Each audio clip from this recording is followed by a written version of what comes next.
অনেক দিন থেকেই বুকে ব্যথায় ভুগতেছি, জানি না গ্যাস্ট্রিকের ব্যথা না কিসের ব্যথা। গ্যাস্ট্রিকের ওষুধ খাচ্ছি, তারপরেও বুকে ব্যথা কমতেছে না। প্রায় অনেকগুলো গ্যাস্ট্রিকের ওষুধ খাওয়া হয়ে গেছে, কিন্তু বুকের ব্যথা একটুও কমে নাই। তো যাই হোক, হ্যালো এভরিওয়ান, আসসালামু আলাইকুম। সবাই কেমন আছেন? আশা করি আলহামদুলিল্লাহ সবাই ভালোই আছেন। আল্লাহর রহমতে আমিও মোটামুটি অনেকটাই ভালো আছি। যেহেতু সকাল সকাল হসপিটালে যাব, আর হসপিটালে যাওয়ার আগে অবশ্যই বাসায় রান্না বান্না করে যেতে হবে, কারণ বাসায় যেহেতু কেউ নাই, আমার রান্না বান্না আমারই করে যেতে হবে। কারণ হসপিটাল থেকে আসার পরে কিন্তু অনেক ক্ষুধা লাগে, বিশেষ করে কোথাও যাওয়ার পরেও অনেক ক্ষুধা লাগে, আর কোথাও মানে যাওয়া থেকে বাসায় আসার পরেও কিন্তু মোটামুটি অনেকটা ক্ষুধা লাগে। আর আমরা যেহেতু বাঙালি, আমাদের কিন্তু ভাতের ক্ষুধাটাই বেশি লাগে। জানি না কার কি রকমের লাগে, তবে আমার ফাস্টফুড আইটেম মানে মোটামুটি পছন্দ না বললে ভুল হবে, মোটামুটি তবে আমি ভাতটাই বেশি ভালো খাই, কারণ ভাতটা আমার বেশি পছন্দ লাগে আর কি। আমি কোথাও গিয়ে এবং কোথাও থেকে আসার পরে আমার আর কি কয়েকটা ভাত খেতেই হবে, মানে বাঙালি আর কি আমরা, এই আর কি। তো যাই হোক, হচ্ছে আমি বাসায় রান্না বান্না করে রেখে যাব। হচ্ছে রুই মাছ নিয়েছিলাম, রুই মাছ ভুনা করে রাখবো। আর হচ্ছে কলমি শাক আনছিলাম এর আগের দিন রাত্রে এনে শাক কুটে টুটে একবারে সুন্দর করে ধুয়ে টুয়ে রাখছিলাম, যে শাকটা শুধুমাত্র রান্না করব আর মাছটা ভুনা করব, তারপর হচ্ছে তাড়াতাড়ি করে চলে যাব, কারণ বেশি সময় নিয়ে রান্না করাও যাবে না। হসপিটালে এসে দেখি যে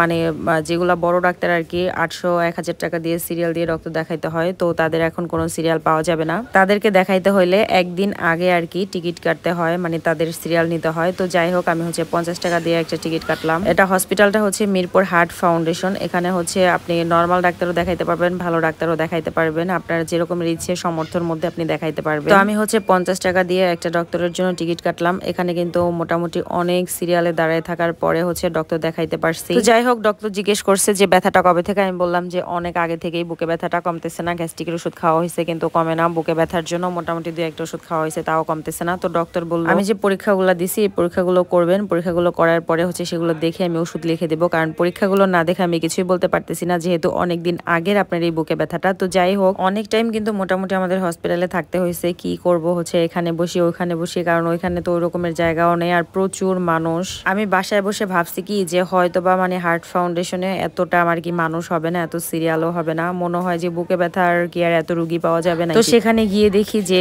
মানে বুকে ব্যথার রুগীর সেখানে কোনো অভাব নাই, কারো হার্টের সমস্যা, কারো গ্যাস্ট্রিকের সমস্যা, এই আর কি ইত্যাদি ইত্যাদি অনেক প্রবলেম নিয়েই আর কি এক একজন আসছে। আসলে হসপিটালে গেলে বোঝা যায় যে কত ধরনের কত যে রুগী আর কি বলবো দেখা যায়, মানে এক একজনের এক একটা সমস্যা, বয়স্ক থেকে শুরু করে ছোট বড় সবাই। আমরা হসপিটালে গেছি হচ্ছে প্রায় সকাল 10:30টার দিকে, আর সেখানে হচ্ছে বিকাল 5টা বাজে হসপিটাল থেকে বাসায় আসছি। এত পরিমাণ সিরিয়াল ছিল কি বলবো। মাঝখানে কিন্তু মোটামুটি অনেকটা ক্ষুধা লেগে গেছিল। পরে হচ্ছে একটা হোটেলে গিয়ে আমি হচ্ছে সাদা ভাত খাই। আমি তো আগেই বললাম যে ফাস্টফুড আইটেম আমার মানে বেশি একটা ওরকমের পছন্দ না, যেহেতু দুপুরবেলা হচ্ছে ভাতের ক্ষুধা লাগছে, জন্য হচ্ছে আমি একটা হোটেলে গিয়ে ভাত খেয়ে নিয়েছিলাম। খাওয়ার জন্য হচ্ছে ব্রেক নিতাম না, পরীক্ষা করার পরে বলতেছে 1 ঘন্টা পরে রিপোর্ট দিবে। তো ভাবলাম তাহলে 1 ঘন্টার মধ্যে একটু খেয়ে আসি, যেহেতু সকালবেলা কোনো রকমের খেয়ে আসছি, ভাবছি দুপুরের মধ্যে বাসায় চলে আসবো, যত দুপুরবেলা হচ্ছে বাসায় খাবো। সেখানে হচ্ছে বিকেল 5টা বেজে গেছে, তো এত টাইম তো আর না খেয়ে থাকা যাবে না, এজন্য হচ্ছে মানে হোটেল থেকে ভাত খেয়ে নিছিলাম। যখন ডক্টর দেখাইতে গেছিলাম তখন এত সিরিয়ালে দাঁড়ায় থাকতে হয় নাই, কিন্তু রিপোর্ট দেখানোর পরে যে ওষুধটা লিখে নিয়ে আসবো তখন প্রায়